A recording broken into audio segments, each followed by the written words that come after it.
Pak Menkyu.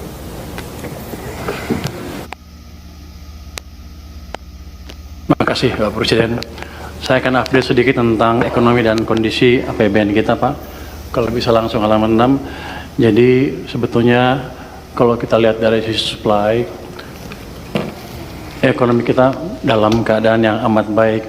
Kalau kita lihat dari Purchasing Manager Index yang merah ini, di bulan Februari itu levelnya 53,8, tertinggi dalam beberapa tahun terakhir. Jadi betul-betul ada perbaikan yang kuat di sektor manufacture, artinya sisi supply tumbuh dengan kuat. Jadi ini bukan data dari BPS, tapi data dari pihak lain yang mengkonfirmasi bahwa ekonomi kita memang sedang tumbuh.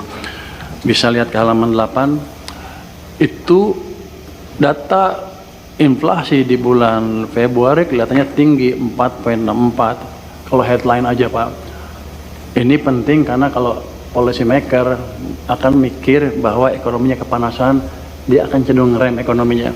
Tapi ini datanya data yang nggak akurat kalau kita pakai itu aja. Kalau kita hilangkan data-data subsidi listrik bulan Januari Februari tahun lalu, sebetulnya inflasi kita hanya sekitar 2,59% Pak. Jadi kita masih aman untuk tumbuh lebih cepat lagi, ekonominya nggak kepanasan. Jadi yang lain-lain nggak usah memperlambat pertumbuhan ekonomi. Halaman 9, untuk melihat ekonomi dan optimisme masyarakat, kita lihat terus meningkat. Sengaja saya taruh di sini karena di luar banyak yang bilang kita sudah resesi Pak. Ekonom-ekonom yang agak aneh itu bilang kita sudah resesi, tinggal hancurnya. Padahal kalau kita dari tadi PMI naik ke level yang tinggi. Terus kita lihat. Halo, selamat malam. Kembali lagi dengan saya Zoro Joni Rombe. Apa kabar kawan-kawan? Lama tidak mengupload video karena kesibukan pekerjaan. Mudah-mudahan kawan-kawan, teman-teman sekalian sehat-sehat dan dilancarkan segala usahanya. Amin. Kali ini saya membahas mengenai hasil sidang kabinet yang dilakukan oleh Presiden Prabowo dan para pembantunya, para menteri-menteri, terutama Menteri Keuangan Purbaya. Jadi menurut hasil data, fakta bahwa Indonesia tidak perlu khawatir, Indonesia dalam keadaan baik-baik walaupun ada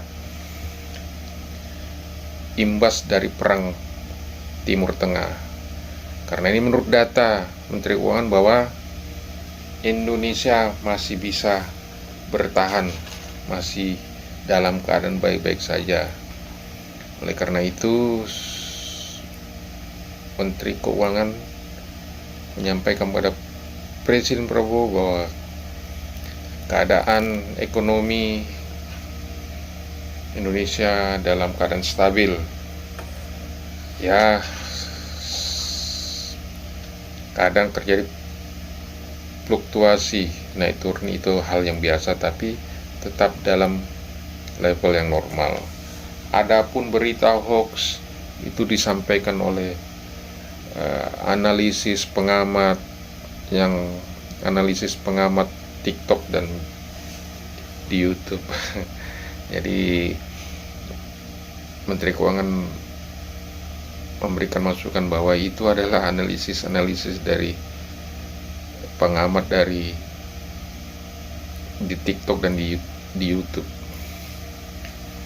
Presiden Prabowo sendiri mengatakan bahwa ada sebagian analisis pengamat yang memang tidak suka kinerja dari pemerintah. Jadi oleh karena itu ya dianggap ya angin lalu lah orang-orang begitu, karena kurang suka dengan pemerintah, entah apa alasannya, atau tidak dapat jabatan dan lain sebagainya. Mari kita saksikan.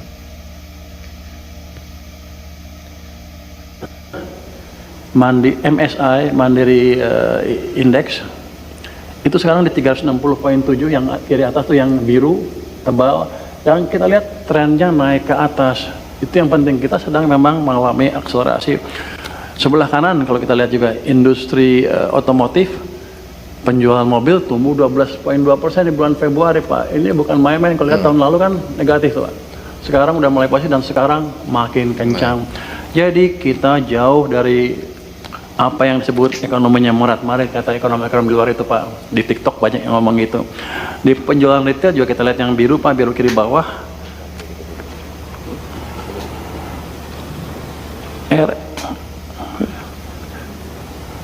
Penjualan retail naik ke level 6,9 yang oranye, Pak. Itu 6,9. Itu kita lihat dibanding tahun lalu udah di atas banget, Pak. Jadi kita keadaan bagus sekali sekarang, Pak. Jadi kebijakan Bapak betul-betul bisa membangkitkan ekonomi. Terus kita lihat yang birunya itu adalah konsumen, keyakinan konsumen. Itu juga 125,2. Itu di level yang amat tinggi sekali, Pak. Artinya daya beli masyarakat betul-betul membaik. Banyak orang bilang katanya daya beli masyarakat terpukul. Ya kalau yang lagi susah ya susah tetap. Tapi kan kita lihat keadaan umum. Keadaan umum ditangkap dari survei kepercayaan konsumen. Jadi emang daya beli masyarakat membaik. Dan yang sebelah kanan saya ulang lagi, Purchasing Manager Index itu sekarang 5,3,8 tertinggi dalam beberapa tahun terakhir, Pak. Jadi supply, demand semuanya dalam keadaan sehat sampai dengan Februari. Saya yakin kedepannya akan membaik terus. Next, kalau kita lihat dinamika global, memang gonjang-ganjing kan mengganggu semuanya. Ada yang bilang rupiah hancur. Tapi kalau lihat betul, Pak, itu sejak perang rupiah itu hanya terdepresiasi sebesar 0,3. Jadi sebetulnya bagus daya tahan kita. Yang real, yang pemain yang punya duit betul, bilangnya seperti ini. Tapi yang punya duit, yang nggak punya duit kali, Pak, jelek-jelekin, Pak. Yang punya duit. Nggak ada, Pak. Terus kalau kita lihat yang CDS, IDR 5 year juga 5 tahun masih relatif stabil, Pak. Gambar yang kanan atas, Pak, itu adalah spread dari SBN terhadap Treasury di Januari 25 240 basis point, sekarang 243 basis point, naiknya hanya terbatas hanya 3 basis point. Artinya asing masih percaya ke kita, yang domestik aja nggak percaya, Pak. Terus kalau kita lihat, ya bukan domestik aja, pengamat domestik yang nggak percaya. Oh ya, kalau kita yang bawah, lihat yang bawah tuh, Pak, itu adalah capital flow ke negara, ke kita ya. Memang sempat naik turun, tapi kita lihat sejak November, Desember cenderung positif, sekarang juga masih positif. Kita lihat data di bulan Maret terakhir, yang outflow hanya SBN 0,7 triliun di kotak itu, Pak. SRBI inflow 2,2 triliun Maret ya. Jadi saham juga masih inflow 2,2 triliun di bulan Maret. Jadi setelah goncang di bulan Maret sepertinya masih masuk ke sini, Pak. Artinya mereka percaya betul bahwa fondasi kita bagus. Ini kalau investor yang asli seperti ini, Pak, karena mereka taruh uang. Terus next, kita melakukan koordinasi fiskal dan moneter dengan Bank Sentral terus menerus. Seperti waktu dulu kan saya injek uang 200 triliun dan lebih. Nah sekarang uangnya masih di sana, saya jaga di sana untuk menjaga momentum pertumbuhan ekonomi. M0 uang base money, uang primer di bulan Februari itu tumbuh 14,2%, Pak. Jadi ini udah cukup meminyaki pertumbuhan ekonomi. Kita lihat kredit di bulan Januari udah tumbuh 10%. Saya yakin angka bulan Februari akan lebih cepat lagi. DPK juga tumbuh 13,5%. Ini semua angka yang cukup sehat, Pak. Bunga juga turun karena kita maintain likuiditas di pasar, Pak. Mungkin saya langsung ke halaman 14. Ini, Pak, cerita ekonomi Indonesia. Ketika harga minyak mulai tinggi ke atas 100, banyak yang bilang ekonomi Indonesia akan hancur, morat-marit, nggak jelas gitu. Padahal pengalaman kita selama ini nggak demikian. Ini gambar Coincident Economy Index, yang biru adalah indeks yang menggambarkan keadaan ekonomi sekarang, yang hijau harga minyak Brent. Kalau kita lihat, jadi kalau indeksnya naik, ekonomi bagus, kalau jatuh, baru ekonomi jatuh, atau resesi. Kalau kita lihat 9798 2007 2008 harga Brent naik ke level yang tinggi sekali, itu di atas 220 on average monthly ya. Tapi yang biru masih naik Pak awal-awal, dia jatuh ketika globalnya meltdown, banyak ekonominya pertumbuhannya negatif, tapi dia jatuh. Tapi kan Pak, dengan kebijakan yang pas fiskal dan moneter pada waktu itu, kita masih bisa tumbuh 4,6%. Jadi kita cukup cermat lah, bisa mengendalikan hal itu. Kemudian naik lagi di tahun 2011 Februari itu angkanya di sekitar 10 sampai 120 harga minyak. Yang biru masih naik terus Pak. Artinya kalau kita punya kebijakan yang pas moneter maupun fiskal dan kebijakan Bapak nantinya, despite walaupun global ekonomi harga minyak gonjang-ganjing, kita punya cara atau punya pengalaman untuk mengendalikan dampaknya ke perekonomian. Jadi kita nggak perlu takut Pak. Terus di COVID juga sama Pak, waktu COVID itu kan jatuh yang biru tuh karena COVID. Tapi pada waktu harga minyak naik ke atas di tahun berapa? 2020 Pak ya. Yang biru kan masih trennya masih naik terus. Artinya kebijakan kita pada waktu itu bisa mengendalikan even dampak kenaikan harga BBM yang di atas $100 pada waktu itu. Yang jadi catatan adalah ke depan untuk kita adalah kita harus adjust dengan kebijakan atau dengan harga minyak global, tapi kita mesti ceritakan ke masyarakat kita bahwa kita pasti berhasil mengendalikan itu karena pengalaman selama ini kita berhasil. Jadi kita nggak usah takut Pak. Jadi yang analis-analis yang di TikTok, di YouTube yang bilang hancur, itu sama sekali nggak pernah ngelihat data Pak. Keadaannya seperti ini Pak.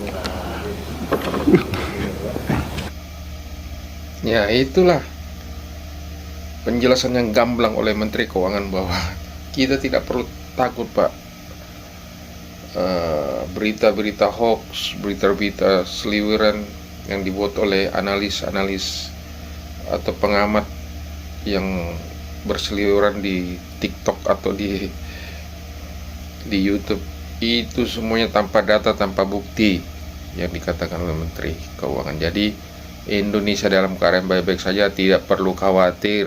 Baik, terima kasih. Ini kita berhasil. Jadi kita nggak usah takut Pak. Jadi yang analis-analis yang di TikTok, di YouTube yang bilang hancur, itu sama sekali nggak pernah ngelihat data Pak. Keadaannya seperti ini Pak. Iya betul. Baik, terima kasih. Mungkin itu Pak dari saya Pak. Terima kasih Pak. Terima kasih. Ya, ini pengamat-pengamat ada beberapa macam menurut saya. Ada pengamat yang memang tidak suka pemerintahnya sendiri berhasil karena berbagai motivasi. Tapi menurut saya mereka itu ya menurut saya sikap mereka itu sikap yang sempit, bukan sikap patriotik. Mungkin karena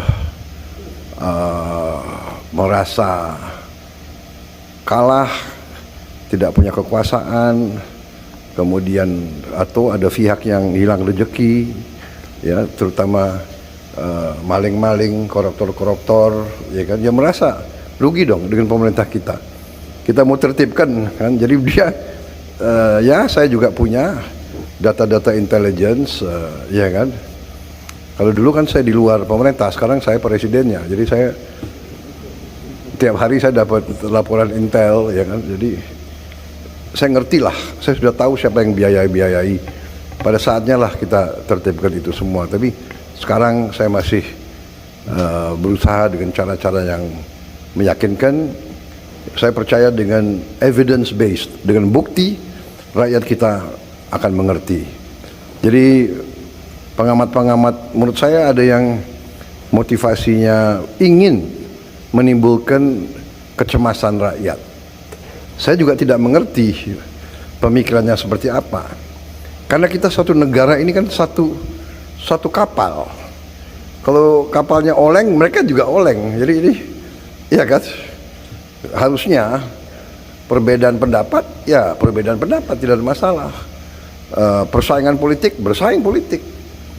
Tiap 5 tahun, di pilkada, di pileg, di pilpres, nggak ada masalah. Tapi harusnya negara ini kalau sudah selesai pertandingan-pertandingan itu, harusnya kita bersatu kompak. Kita selamatkan kapal besar kita. Kapal yang namanya Republik Indonesia ini mengarungi lautan yang penuh karang, yang penuh bahaya.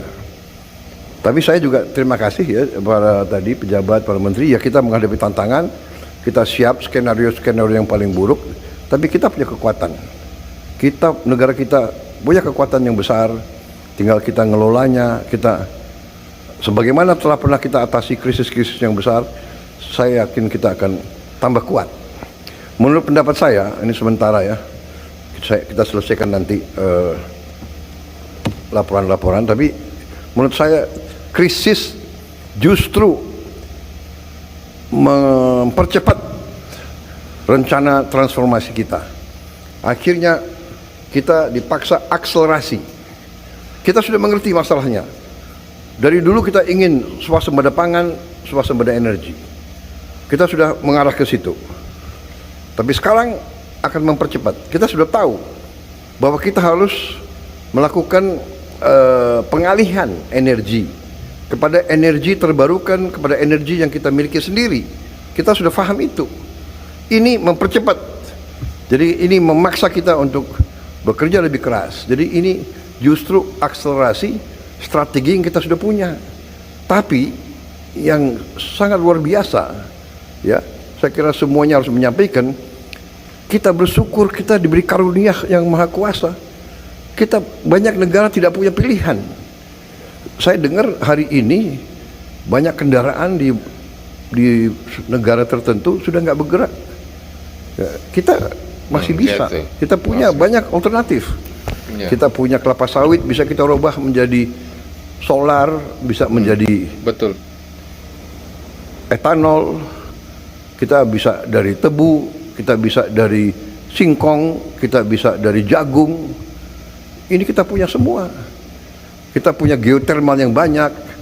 Kita bisa pakai kekuatan air, hidro, mini hidro, banyak sekali. Dan kita akan